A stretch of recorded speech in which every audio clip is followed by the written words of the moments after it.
नमस्कार दोस्तों। प्रधानमंत्री पद के लिए नरेंद्र दामोदर दास मोदी आज शाम तीसरी बार शपथ लेंगे। प्रधानमंत्री मोदी के साथ बहुत सारे कैबिनेट मंत्री और अलग अलग राज्यों से अलग अलग घटक दलों के मंत्री आज शपथ लेंगे और इसके साथ ही नरेंद्र दामोदर दास मोदी देश में तीसरी बार प्रधानमंत्री के तौर पर शपथ लेने वाले दूसरे नेता होंगे प्रधानमंत्री नेहरू के बाद। लेकिन एक फर्क है, नेहरू तीसरी बार भी जब प्रधानमंत्री बने थे तो अपने बहुमत के दम पर, कांग्रेस पार्टी को जो बहुमत मिला उसके दम पर, लेकिन नरेंद्र मोदी जब तीसरी बार प्रधानमंत्री बन रहे हैं तो बहुमत से 32 दूर हैं। बहुमत के आंकड़ों से 32 सांसदों की कमी है और अपने दम पर सरकार चलाने की फितरत वाले मोदी गठबंधन वाले दलों को कुछ समझे बगैर अपने अहंकार के दम पर अपनी मनमर्जी के मुताबिक फैसले करने वाले मोदी पहली बार गठबंधन के घटक दलों की बैसाखी पर प्रधानमंत्री बनने जा रहे हैं। बैसाखी नायडू की बैसाखी और बैसाखी नीतीश कुमार की, और यहां से बहुत सारी चुनौतियां नरेंद्र मोदी के लिए शुरू होने वाली है जो पहले और दूसरे दौर में नहीं थी, क्योंकि पहले दौर में 282 बहुमत से 10 ज्यादा, दूसरे दौर में 303 मतलब बहुमत से काफी ज्यादा। तो चुनौतियां क्या होगी? नरेंद्र मोदी की फितरत नहीं है कि गठबंधन के घटक दलों से अनुमति, सहमति या विचार विमर्श करके कोई फैसले करने की। 10 साल से ऐसे ही राज चला है, गुजरात में ऐसे ही राज चला है, लेकिन अब मुश्किलों का दौर शुरू होने वाला है। बहुत सारे मंत्रियों के नाम सोशल मीडिया पर चैनलों के जरिए आप तक पहुंच रहे होंगे, जिसमें राजनाथ सिंह, जयंत चौधरी, अनुप्रिया पटेल, नितिन गडकरी, शिवसेना के प्रताप राव जाधव, मनोहर लाल खट्टर, शिवराज सिंह चौहान जो 8 लाख से ज्यादा वोटों से जीत कर आए, पीयूष गोयल, किरण रिजिजू, रामदास अठावले, जितेंद्र सिंह, ये सारे नाम, ललन सिंह, रामनाथ ठाकुर, तमाम नाम, जीतन राम मांझी, तमाम नाम चल रहे हैं। शाम को जब शपथ लेते हुए आप देखेंगे तो तस्वीर पूरी तरह से साफ हो जाएगी। लेकिन हमारा सवाल यह है, समझने की कोशिश, कि तीसरी बार ताजपोशी के बाद क्या खुद को बदलेंगे नरेंद्र दामोदर दास मोदी? और खुद को बदलेंगे अगर ये सवाल पूछ रहा हूं तो आशय यह है कि एक तरफा फैसला, यूनिलेटरल फैसला, ऐसा फैसला जिसमें किसी की रजामंदी जरूरी नहीं हो, चाहे नोटबंदी लागू करना हो, चाहे जीएसटी का फैसला हो, चाहे कृषि कानूनों को लागू करना या वापसी करने का फैसला, वैसे बहुत सारे फैसले मोदी ने लिए हैं और उन फैसलों के लिए घटक दलों की रजामंदी तो छोड़िए, नोटबंदी जैसे फैसले में उनके मंत्रिमंडल के जो सहयोगी थे, टॉप 4, उनको भी कुछ नहीं पता था, ऐसा माना जाता है। लेकिन क्या मोदी अब इस तरह के फैसले कर पाएंगे? और अगर नहीं कर पाएंगे, मजबूरी है, सामने तस्वीर साफ है, तो क्या प्रधानमंत्री बनने के बाद तीसरी बार नरेंद्र मोदी खुद को बदलेंगे? एक बड़ा सवाल है। और दूसरा कि इस चुनाव के नतीजे के साथ जनता ने मोदी को क्या सबक दिया है?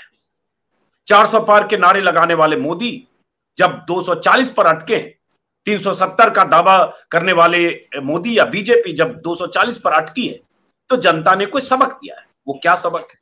और यूपी की जनता ने क्या सबक दिया है, जिसने अयोध्या से भी हराया और वाराणसी में उनका जो मार्जिन था वो मार्जिन 1/3 कर दिया, और इसके अलावा यूपी में आधी से कम पर सिमट गई बीजेपी।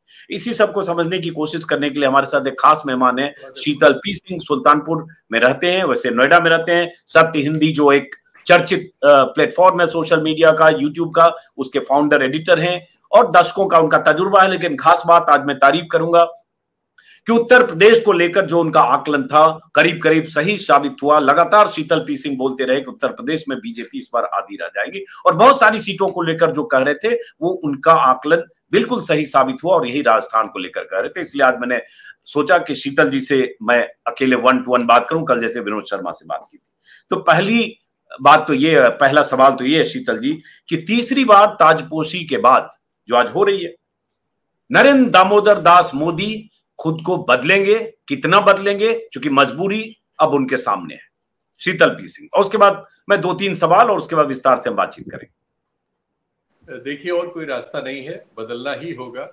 जो परिस्थितियां हैं और जो सामने लोग हैं, नीतीश कुमार भले ही उन्होंने पैर छू लिए हो, और चंद्रबाबू नायडू को तो खैर वो अलग तरह से देखेंगे, वो पैर वैर छूने वालों में से नहीं है, लेकिन ये 2 स्तंभ है जो इस सरकार को अगर एक इसकी उम्र देंगे तो यही 2 लोग देंगे।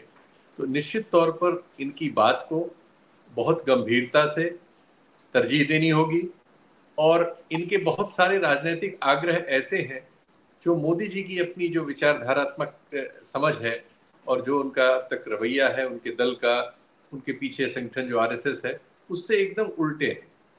क्योंकि ये दोनों ही के दोनों लोग, नीतीश कुमार तो फिर भी आप कह सकते हैं थोड़े समन्वयवादी हैं, एनडीए वगैरह में पहले जब रहे तो उनका ऐसा रवैया था, लेकिन नायडू साहब के साथ ऐसा नहीं है। माइनॉरिटी को लेकर और अन्य बहुत सारे मुद्दों पर उनका रवैया एकदम दूसरी तरफ है।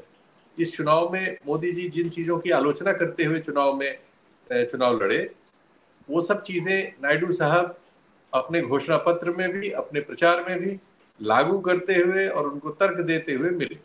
और ये सरकार अब जब बनने जा रही है, ठीक इस समय उनके बेटे ने, जो खुद एक राजनेता है, कई इंटरव्यूज दिए हैं जिसमें उन सब चीज़ों को फिर से दोहराया ही नहीं है, उन पर हाँ, उन सब चीजों में एक बार दर्शकों को बता दें जिसमें मुस्लिमों को आरक्षण 4% देने की बात है, मुसलमानों के लिए हज हाउस बनाने की बात है, इमामों को सरकारी पेंशन देने की बात है और ऐसी बहुत सारी बातें हैं जिसके खिलाफ प्रधानमंत्री मोदी खुद प्रचार करते रहे, जिसमें सबसे बड़ा मसला मुसलमानों को आरक्षण देने का है। जो प्रधानमंत्री का एजेंडा था कि ये लोग दलित पिछड़ों का आरक्षण छीनकर मुसलमानों को देंगे, और वहां नायडू कह रहे हैं, जो नारा नायडू उनका बेटे का नाम है, जो उन्होंने कहा कि हम तो नारा लोकेश, माफ करें, नारा लोकेश ने कहा कि हमारी जिम्मेदारी है कि मुसलमानों का अपलिफ्टमेंट करें। तो ये मैं सिर्फ दर्शकों को ऐड करने के लिए शीतल जी बिल्कुल आपने ठीक कहा। और उन्होंने वही सब तर्क रखे हैं जो एक सामान्य समझबूझ से विपक्ष के बहुत सारे दल, कांग्रेस और अन्य इसको हमेशा से रखते हैं कि केंद्र सरकार भी, और जब कर्नाटक में राज्य सरकार बीजेपी की थी तब भी वही परिस्थितियां थी, लेकिन इस चुनाव में वो सब मुद्दा बनाया गया था। तो अब मोदी जी को निश्चय ही, और ये उन्होंने करना शुरू कर दिया है। दरअसल जो आप सवाल कर रहे हैं इसका उत्तर मिल चुका है। उन्होंने अब सारी बातचीत में आप पाएंगे कि एनडीए का जिक्र कर रहे हैं, वो मोदी सरकार का जिक्र नहीं है, न बीजेपी सरकार का जिक्र है। साफ साफ एनडीए, बार बार एनडीए एनडीए एनडीए हो रहा है। तो वो इसमें कोई शक नहीं कि मोदी जी समझते बहुत तेज है और उस पर अमल भी बहुत तेज करते हैं। तो उन्होंने अमल शुरू कर दिया है, सच्चाई है। तो अमल शुरू कर दिया। एक तो अमल ये शुरू कर दिया कि सही बात है, जो उस दिन एनडीए संसदीय दल की बैठक में बार बार ये एनडीए की सरकार है, ये सर्वजन की समाज सरकार है, ऐसा कुछ सर्व क्या बोला था, कुछ शब्द बोला था, भूल गया अभी मैं। खैर, तो ये उन्होंने बोला और बार बार एनडीए का जिक्र मोदी उस दिन भी उन्होंने किया जिस दिन बीजेपी के मुख्यालय में बैठक हुई, मतलब शाम को उनका भाषण हुआ। और तो ये बदलाव हुआ जो मोदी की गारंटी, मोदी की गारंटी, ये मोदी बोल रहा है, ये मोदी बोल रहा है, ये मोदी कर रहा है, ये मोदी की नीतियां, उस मोदी को ये कहना पड़ा कि एनडीए की सरकार है। अब ये मुश्किल होगी कि आप हर तरह के अनाज से लेकर हर तरह की योजनाओं में सिर्फ मोदी का फोटो, मोदी की गारंटी, ये शब्द से शायद बचना होगा क्या? ये एनडीए की गारंटी लिखना होगा क्या, जो हर जगह मोदी की गारंटी होता है, मोदी है तो मुमकिन है, क्या ये भी होगा क्या? आप बहुत जल्दी नए जो प्रचार के वो सब बनेंगे, उसमें सब में आप एनडीए पा जाए, मोदी को एनडीए रिप्लेस करता हुआ मिल जाएगा आपको। कभी कभी एक आध गलतियां होंगी जिससे हम अखबार वालों को, मीडिया वालों को आप कह सकते हैं कुछ संदेह करने के मौके मिलेंगे, कुछ स्पेकुलेटिव खबरें होंगी, फिर वो सुधारित बयान होंगे इधर से उधर से, फिर वो ठीक होंगी। इसके आगे भी चीजें जी लगातार दिल्ली से विभिन्न चैनलों के जरिए एक संदेश दे रहे हैं कि अब एनडीए का एक संयोजक भी होना चाहिए, एनडीए के संयोजन करने के लिए एक प्रणाली भी विकसित होनी चाहिए, बातचीत आपस में होनी चाहिए। वो सब चीजें जो आपने इंट्रो में बताया कि नदारत थी, वो सब चीजें अब अमल में आ जाएंगी। और आप एक बिल्कुल एक जैसे साझा सरकारें चली हैं इस देश में, चलती हैं बहुत राज्यों में और चलानी पड़ती हैं चाहे जब ऐसी परिस्थिति होती है, वो सब करते हुए आप इस सरकार को पाएंगे जो अब तक सिर्फ मोदी सरकार थी। तो सवाल यही है शीतल जी, जो सबसे बड़ा सवाल अब यही है, सबकी नजर इस पर होगी कि मोदी स्टाइल ऑफ फंक्शनिंग में, मोदी स्टाइल ऑफ गवर्नेंस में क्या बदलाव आता है। और इसी पर नजर इसलिए होगी क्योंकि उनको 2001 से लेकर अभी 2024 तक, मतलब 23 साल तक उन्होंने इस तरह की कोई परिस्थिति नहीं देखी। इस देश में गठबंधन की सरकारें चली, माफ करें, 89 में भी चली, 91 में भी एक तरह से नरसिंह राव को बहुत सारे दलों के साथ चलना पड़ा, 96 से 98 तो हमारे सामने है।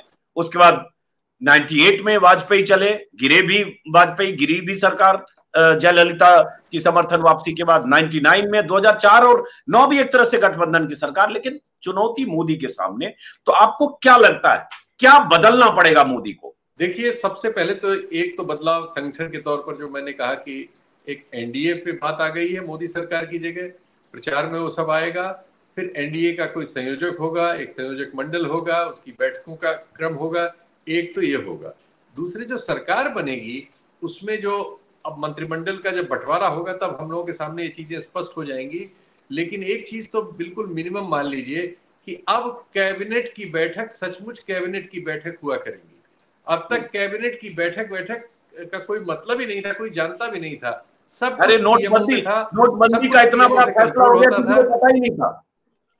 जी जी। और जितने विभाग थे, उनके जो मंत्री थे, उनके सबके जो एडवर्टाइजिंग वगैरह के बजट थे, वो मुझे जानकारी है, आपको भी सब, हम सारे लोगों को जानकारियां है कि वो सब प्रधानमंत्री कार्यालय से नियंत्रित होता था। और यहाँ तक कि उन राज्यों के जहाँ के मुख्यमंत्री बीजेपी के हैं, वहां के भी प्रचार के बजट में प्रधानमंत्री कार्यालय का जो प्रचार डिपार्टमेंट है वो हस्तक्षेप करता था। और वहां के जो प्रचार सामग्री जा रही है उसमें प्रधानमंत्री किस तरह से प्लेस होंगे, क्या मैटर जाएगा, क्या चीज उभारी जाएगी, क्या घटा, ये सब चीज, चूंकि इन्होंने प्रोपेगेंडा पर बहुत ही गंभीर काम किया, इतना पूरे हमारे देश के आजाद भारत में कभी ऐसा नहीं इस गंभीरता से हुआ जैसा इनके जमाने में हुआ। और उसके लिए बाकायदा बहुत बड़ा स्टाफ है जो पीएमओ से काम करता है, और उसका जो नेतृत्व कर रहे हो, पहले गुजरात में वो सब काम कर चुके हैं। किस तरह की खबरों पर मैसेजेस जाना, उनको कंट्रोल करना, उनको डायरेक्ट करना, रोज कंटेंट देना कि आज इस पर बहस चलानी है आपको, ये सब जो काम इसके पहले कभी नहीं इस लेवल पे हुए थे। इन सब में कुछ फर्क आएगा। अब क्या क्या फर्क आएगा ये आने वाले दिनों में हम, इन संस्थाओं की भूमिका अब हो जाएगी। जैसे कैबिनेट है, जैसे वो जो कोर कमेटी ऑफ मिनिस्टर्स होती है, देखते हैं कि उसमें आता है जो दो सहयोगी हैं। और ये सब चीजें अब मोदी जी को एक लेवल पे अपने में परिवर्तन करते हुए चलने के लिए विवश करेंगे। अब एक दूसरा सवाल है, 3 सवाल से हमने शुरुआत की थी इस बातचीत की, कि मोदी को जनता ने क्या सबक दिया है, क्या मैसेज है मोदी के लिए, क्या टेक अवे है मोदी के लिए? क्योंकि यूपी में जिस ढंग से राम मंदिर प्राण प्रतिष्ठा उसको लेकर पूरे विपक्ष को लगातार आप घेरते रहे, यहां तक इस तरह के भाषण देते रहे मोदी कि ये लोग आ गए तो राम मंदिर पर बाबरी ताला लगा देंगे, उससे भी काम नहीं चला तो अगले दौर में 5वें दौर आते आते कह दिया कि ये लोग राम मंदिर पर बुलडोजर चला देंगे, सुप्रीम कोर्ट से फैसले पलट देंगे। अब मुसलमान तो जो कहा वो कहा ही। तो लेकिन उसके बाद जनता ने जो फैसला सुनाया है उससे क्या सबक है? एक सबक तो सीधा सीधा मिल गया, जिसको सीएसडीएस ने अभी इंगित किया है और हिंदू ने छापा है, कि अब मोदी जी, वैसे इसके पहले चुनाव के पहले कहा जाता था कि वो सबसे लोकप्रियता में बहुत आगे हैं, आज भी आगे हैं, उन्हीं के बल पे चुनाव हो रहा है, वो मिथ खत्म हो गया। सीएसडीएस के ताजा आंकड़ों के अनुसार इस समय 36-37% रेटिंग राहुल गांधी की है प्रधानमंत्री पद के लिए, और मोदी जी की घट के 32% रह गई है। चुनाव के नतीजों में भी ये साफ है। एक ही आंकड़ा बताऊं मैं आपको, चूंकि बहुत सारे तर्क आजकल उधर से दिए जा रहे हैं इस हार के कारणों की व्याख्या करने के लिए, लेकिन एक आंकड़ा इसका बेहतर सबूत है, जैसे जिसमें बहुत सारे तर्क ये है कि टिकट ठीक नहीं दिए गए, जाति का समन्वय नहीं हुआ, ये नहीं हुआ। उत्तर प्रदेश में 17 दलित सीटें हैं, एससी कोटे में आती है 17। इन 17 सीटों पर 2014 में सारी सीटें बीजेपी ने जीती थी। 2019 में इसमें से 2 सीटें सिर्फ वो और बीएसपी ने जीती थी। लेकिन 2024 में उन 17 में से 9 सीटें बीजेपी हारी है और 8 गठबंधन ने जीती हैं, 1 चंद्रशेखर आजाद रावण ने जीती है, और बीजेपी के पास 8 रह गई हैं। चुनाव का नतीजा इसमें है, क्योंकि जो 80 सीटें होती हैं उसमें आप ये तर्क आपका नहीं चल सकता कि प्रत्याशी हमने ठीक से नहीं दिया या नहीं दिया, क्योंकि वहां तो होती है दलों की लड़ाई, मुकाबला होता है, और वहां पे पता लग जाता है कि किसके प्रति समर्थन बना है या मिटा। तो ये बहुत बड़ा, और इसमें भी इन 8 में से, जैसा कि हम आप चूंकि घूम रहे थे इसलिए आपको बड़ी जल्दी ये समझ में आ जाएगा कि लखनऊ से गाजियाबाद की तरफ अगर हम चले तो इन 8 में से 6 सीटें वहां से हैं, और सिर्फ 2 सीटें लखनऊ से अगर बनारस के लिए चलें, गोरखपुर के लिए चलें, झांसी के लिए चलें, इनमें सिर्फ 2 सीटें हैं। तो ये कैरेक्टर और इंगित कर रहा है कि जहां से खुद मोदी जी चुनाव लड़ते हैं, वहां उस इलाके में जहां से योगी जी आते हैं, उस इलाके में, और बुंदेलखंड जिसे माना जाता था कि वो तो मध्य प्रदेश की लाइन पर है, इस इलाके में और पूरे अवध में और पूर्वांचल में दरअसल कठिनाइयां बहुत बढ़ गई। तो अब देखिए नतीजे आ गए सामने। अब उसको ढकने के लिए तरह तरह के की थ्योरी दी जा रही है। फिर ये कि जैसे कल चैनलों पर चलने लगा, एक बड़े चैनल पर, पहले जैसे कहते हैं ना आएगा तो मोदी, तो बड़े चैनल पर चला आया तो मोदी। मतलब वो इसको ढकने की कोशिश करेंगे कि कितना भी हुआ, अकेले तो 240 हमें ही मिला, आपको सब मिलकर भी 240 तो नहीं मिला। नहीं, ढकने के बहुत सारे तर्क होंगे। नाम लेके मैं कहता हूँ, पीके को जैसे कल बैठाया गया और उनकी ओर से जैसे पहले चुनाव के दौरान आए थे, कल उन्होंने बहुत सारे ऐसी बातें दी जो व्यक्तित्व उन्होंने बनाया था उससे बिल्कुल मेल ही नहीं खाता। लगता है कि वो तो मतलब अब बिल्कुल ट्रोल में बदल गए। कल वो मुसलमानों की आबादी 18% बता रहे थे। 2011 का सेंसस हमारे पास है, 14.5% इस देश में मुसलमान है। तो 2.5-3% का आप इसमें घपला कर रहे हैं अपना तर्क सिद्ध करने के लिए। फिर आप कह रहे हैं कि इनको कुल 23-24% ही तो वोट मिला है कांग्रेस को, और जबकि इनको 20% अकलियत का वोट मिल जाता है, तो इनको वोट क्या मिला है? अरे भाई, कांग्रेस लड़ी है, क्या बात का मतलब बेसिक आंकड़ों में बाजीगरी कर रहे हैं, झूठ बोल रहे हैं लोगों से। 350 का आंकड़े में 23% है, इसको दुगना कर लीजिए तो कहां पहुंचेगा? और बीजेपी 450 सीट के आसपास लड़ी है। तो प्रतिशत को आप ये देखेंगे सहयोगियों के साथ लड़ी है। अगर उनके सबके आंकड़े आप देखें, तब देखें कि अंतर अब कितना बचा है। वो अंतर अब मिटता चला जा रहा है और ये खतरे की घंटी है। वो जो मत प्रतिशत है वो 40% पार कर गया है इंडिया गठबंधन का, उसके सहयोगियों का और ऐसे लोगों का जो आज नहीं तो कल इंडिया गठबंधन में आ सकते हैं। तो अब बीजेपी से, जो बीजेपी 44-45% पे है, 40-41 पर गठबंधन और संभावित सहयोगी हैं, तो 3-4% की लड़ाई रह गई है। और इस लड़ाई को कभी भी ओवरकम कर सकता है, क्योंकि इस समय जो बढ़त हो रही है वो राहुल गांधी की हो रही है। हम सोशल मीडिया के विभिन्न प्लेटफॉर्म्स पे देख रहे हैं कि राहुल गांधी नरेंद्र मोदी जी की तुलना में, अगर उनके सब्सक्राइबर या उनका वो बेस देखें, कहीं 10 गुना, कहीं 5 गुना, कहीं 8 गुना ज्यादा है। लेकिन जब हम उनके वीडियोस को व्यू करने वालों की संख्या देखते हैं, पछाड़ रहे हैं मोदी जी को। इन सारे संकेतों की अगर आप अनदेखी करना चाहें, आपकी मर्जी है, लेकिन ये सच जैसे चुनाव में साबित हुआ, ऐसे ही भविष्य में भी विभिन्न राजनीतिक परीक्षाओं में हमें नतीजे के तौर पर मिलेगा। तो इसका टेक अवे आप बीजेपी के लिए और विपक्ष के लिए क्या देखते हैं शीतल जी, इन नतीजों का? क्योंकि 5 महीने बाद, 4-5 महीने बाद महाराष्ट्र और हरियाणा जैसे सूबे में चुनाव है, जहां बीजेपी और गठबंधन के बीच फैसला 50-50 पर रह गया। राजस्थान में 10 में 5 गठबंधन, वैसे महाराष्ट्र में बीजेपी तो बुरे दौर में पहुंच गई।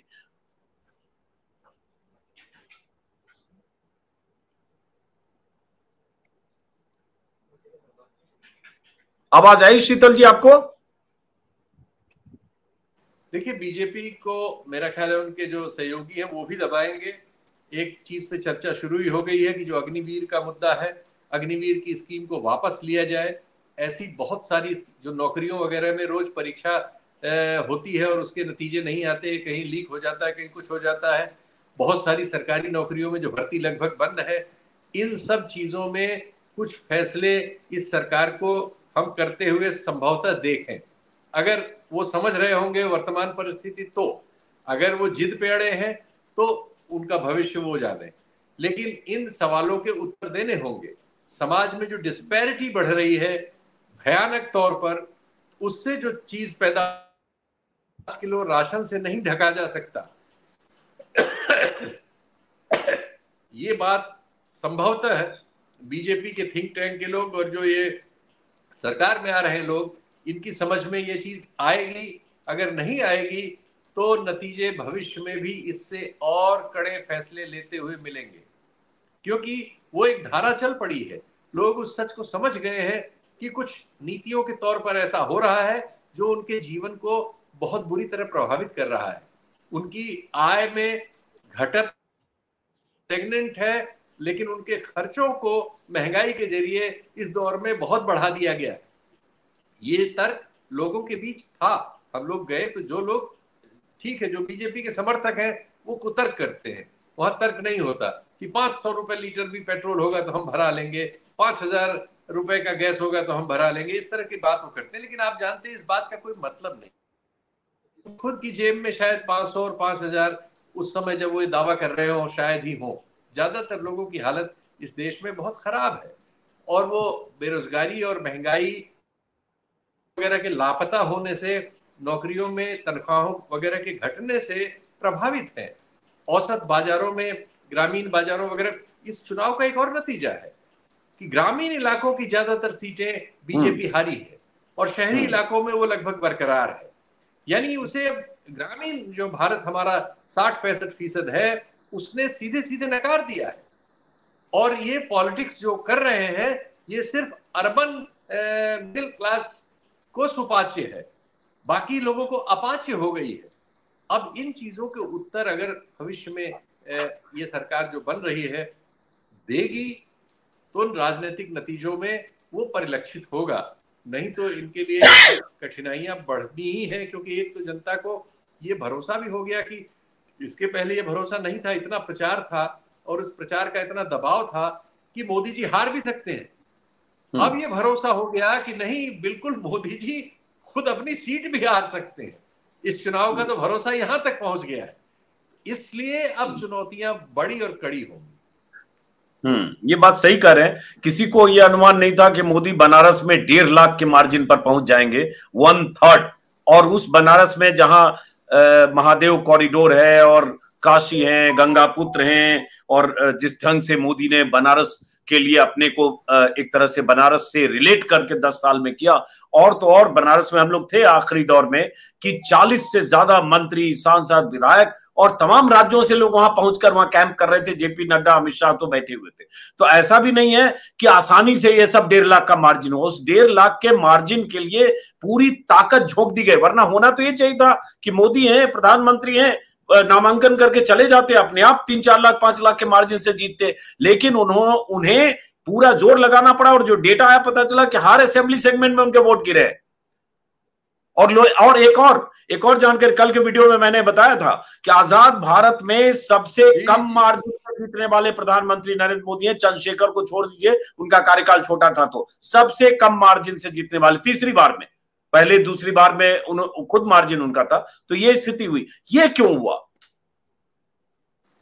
देखिए, जैसा मैंने अभी इसके पहले भी आंकड़ा बताया था शेड्यूल का सीटों का, और उसका कैरेक्टर भी बताया था। दरअसल इस इलाके में जहां ग्रामीण परिवेश ज्यादा बड़ा है, पूर्वांचल और पूर्वी उत्तर प्रदेश, अवध, बुंदेलखंड, ये आर्थिक रूप से ज्यादा प्रभावित इलाके हैं। इस प्रभाव से उनमें प्रतिक्रिया तुलनात्मक रूप में ज्यादा कड़ी हुई। जो आर्थिक रूप से कंपैरेटिवली बेटर इलाके में, पश्चिमी उत्तर प्रदेश और रोहिलखंड वगैरह में उतनी बड़ी नहीं हुई वहां भी, लेकिन उसका जो परिमाण था वो यहाँ बहुत ज्यादा था। क्योंकि यहाँ उन कठिनाइयों का जो वजूद है वो तुलनात्मक रूप में ज्यादा घना है। इसलिए वो रिएक्शन जो पहले हम लोग आए तो शुरू में ऐसा लगा कि लोग बोल नहीं रहे, अधिकांश लोग नहीं बोल रहे थे, वो डर था, उनको भरोसा नहीं था कि ये हार सकते हैं। और उनको ये भी वो इनको हराना चाहते थे, लेकिन वो अपनी राय नहीं व्यक्त कर रहे थे। और हमारे बहुत सारे पर्यवेक्षक उसमें से प्रधानमंत्री जी के लिए समर्थन पा रहे थे, या उनके मन में था इसलिए वो कह रहे थे कि समर्थन है। दरअसल वो समर्थन नहीं था, वो गुस्सा था। और जब धीरे धीरे चुनाव आगे बढ़ा तो वो गुस्सा प्रतिफलित हुआ। नतीजा आप देखें कि अयोध्या, जहां इतना बड़ा कार्यक्रम किया गया जनवरी में, और जिसमें मतलब शंकराचार्यों वगैरह सबकी उपेक्षा करके सोचा गया कि हम बुलडोज कर सकते हैं, और बुलडोज किया गया, लेकिन उस पूरी कमिश्नरी को बीजेपी चुनाव हार गई। ये तो इतनी बड़ी खबर है दरअसल अपने आप में, और इतना बड़ा इसमें संदेश है। और किससे हारी अयोध्या की सीट? एक दलित उम्मीदवार एक जनरल सीट पे प्रयोग किया अखिलेश ने, और एक दलित उम्मीदवार ने एक सवर्ण उम्मीदवार को, जो कई बार का सांसद था और वहां स्थानीय बड़ा विधायक रहा है, बहुत प्रसिद्ध है, वो चुनाव हार गया। जी हाँ, और अयोध्या इसमें भी है। अयोध्या एक धुरी थी आपकी हिंदुत्व की प्रयोगशाला की एक धुरी। मंदिर बनाया, मंदिर को की प्राण प्रतिष्ठा में इतना बड़ा आपने आयोजन किया, और जो नहीं गए उनको आपने रामद्रोही घोषित कर दिया। सब कुछ मंदिर की प्राण प्रतिष्ठा के बाद की राजनीति करते हुए अयोध्या में हार जाना, और उसके बाद बहुत सारे जो मोदी भक्त हैं वो गालियां दे रहे हैं हिंदुओं को, अयोध्या में हरा दिया, और एकदम अनाप शनाप मां बहन की गालियां दे रहे हैं ट्विटर और सोशल मीडिया पर वीडियो घूम रहे हैं। वो जो 400 सीटों के पैरोकार थे, वो जो 400 सीटों के पैरोकार और दावेदार थे, उन सब लोगों के लिए इस नतीजे को पचा पाना असंभव है। और मैं उनमें उनके मतलब उनके जाति चरित्र को भी देख रहा हूँ। वो सब लोग जो इस तरह के वीडियो बना रहे हैं या इसको प्रसारित कर रहे हैं सोशल मीडिया पे, वे वही लोग हैं जो इस देश में बीजेपी या मोदी जी के लिए इस तरह की बातें पहले किया करते थे, जिसको जनता ने खारिज किया है। और ये सब करके वो अपने जो खारिज हुए हैं उस चीज को और स्थापित कर रहे हैं, और जनता के उस बड़े हिस्से के गुस्से और तकलीफ को न समझ के वो उसमें अपने लिए, और मैं कहूँगा, आलोचना पैदा कर रहे हैं।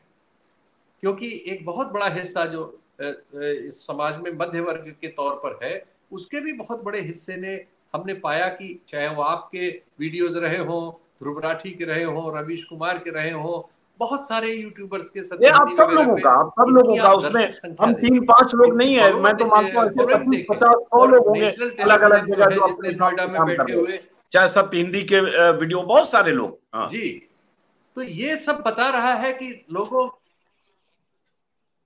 तो मैं वही कह रहा हूं कि ये बता रहा है कि लोग किस चीज को अपने लिए ठीक समझ रहे हैं और किस चीज के बारे में वो समझ गए हैं कि ये सिर्फ प्रचार है, ये झूठ है, ये सच नहीं है। पांचवी अर्थव्यवस्था, दुनिया में डंका और विकास कथित तौर पर, ये सब चीजें जो इंफ्रास्ट्रक्चर वगैरह का, उसकी जगह वो तर्क जो दिए गए इनकी आलोचना में, उनको लोगों ने ज्यादा गंभीरता से लिया है और बड़ी संख्या में लिया है। तो ये जो परिवर्तन हो रहा है, ये यही नहीं रुक जाएगा जहां वो आज पहुंचा है, ये अनवरत है और ये सवाल अब बढ़ते जाएंगे। और अब चूंकि गठबंधन की सरकार है तो आप उसे बहुत बुलडोज भी नहीं कर सकते। तो इस नई परिस्थिति में देखिए कि भारतीय राजनीतिक आकाश में और हमारे मैदानों में क्या होता है। आने वाले दिन और मतलब आप कह सकते हैं सनसनीखेज हो सकते हैं। और मैं इसको एक मतलब एक देश में एक बड़ी आबादी, चाहे वो 18% हो चाहे 16% हो, वो इंपॉर्टेंट नहीं है। मुस्लिम आबादी के लिए एक राहत की भी बात है, ये मानना पड़ेगा।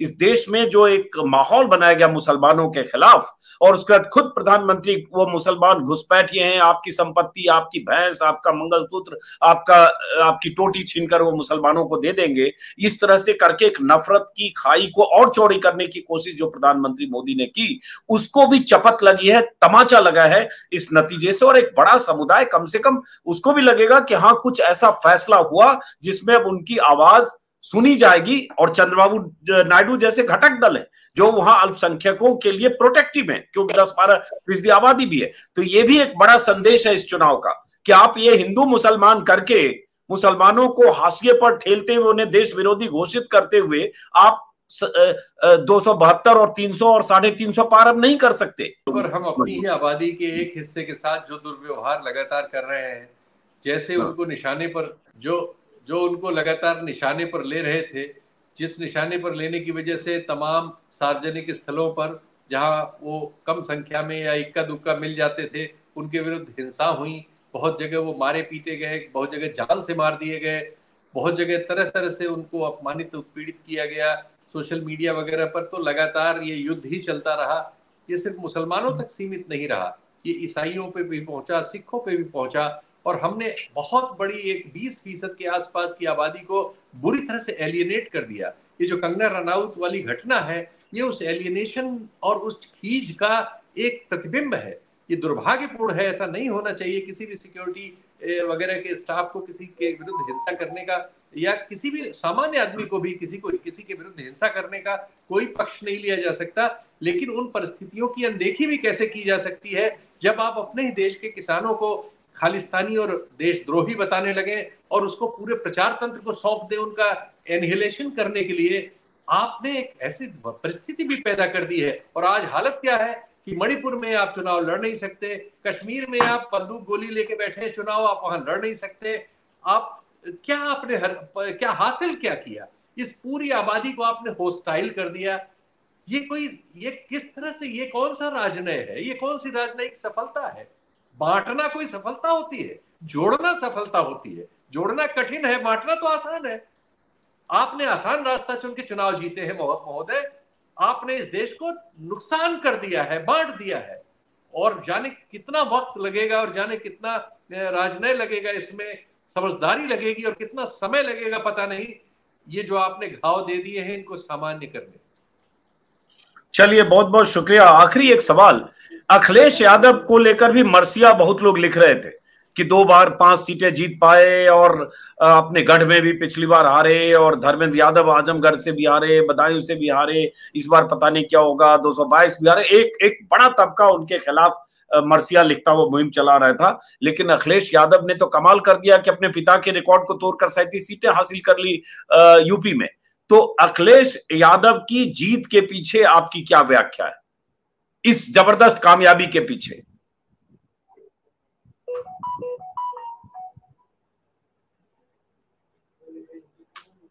भाई, मेरी व्याख्या ये है कि मैंने भी उसकी बहुत आलोचना की है, और इसलिए कि उनके पिता के जमाने में हम लोग पत्रकार थे, वो हमारे जमाने में मुख्यमंत्री बने और उनके पिता से संबंध भी थे। वो सब भी कारण हो सकते हैं कि लगता था कि अखिलेश उनसे बेहतर करके दिखाएं। लेकिन हमें अपनी उस पर ये कहें कि अपने शब्द हमारे हम में वापस लेने पड़े। उसने जो सफलताएं अर्जित की विधानसभा के चुनाव में, भले ही वो सरकार न बना पाए, लेकिन वो 37% वोट तक गए। उतना वोट कभी नेताजी को नहीं मिला था।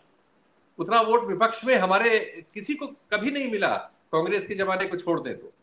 और वो एक सफलता थी। लेकिन ये चरण में तो उन्होंने रिकॉर्ड तोड़ दिया, और अब तो रिकॉर्ड सबके सामने है। मतलब 15% वोट का इजाफा है समाजवादी पार्टी को इस बार। जी, और तीसरी सबसे बड़ी पार्टी में बदल दिया अपनी पार्टी को उन्होंने देश में, और अपने पिता के समय से भी ज्यादा सीटें ली, और एक ऐसे समय में जब बीएसपी ने पूरी हॉस्टिलिटी की जितना वो कर सकती थी, और उन्होंने उसको भी शानदार तरीके से, तो बिल्कुल सैल्यूट है उनकी सफलता को। चलिए, बहुत बहुत शुक्रिया शीतल जी। नजर होगी कि नई सरकार बनने के बाद, शपथ लेने के बाद, मंत्रिमंडल में जो साझेदार हैं उनके मंत्रालय के बंटवारे के बाद, उसके बाद क्या दिशा होती है। और जो एक पहले सवाल था कि क्या प्रधानमंत्री के तौर पर तीसरी बार शपथ ले रहे नरेंद्र दामोदर दास मोदी खुद में बदलाव लाएंगे, कितना बदलाव लाएंगे, क्या उनका तौर तरीका बदलेगा, क्या हिंदू मुसलमान की राजनीति से अलग हटकर जो इंक्लूसिव पॉलिटिक्स होती है, सबका साथ, सबका विकास, सबका विश्वास, क्या सिर्फ जुमले में है, वो बाहर निकलेगा, जमीन पर दिखेगा? इस पर हम सबकी नजर होगी। और सबका विश्वास वाकई हासिल करने की कोशिश करेंगे क्या मोदी, इस पर भी नजर होगी। फिलहाल बहुत बहुत शुक्रिया शीतल जी, और दर्शकों को भी नमस्कार और शुक्रिया।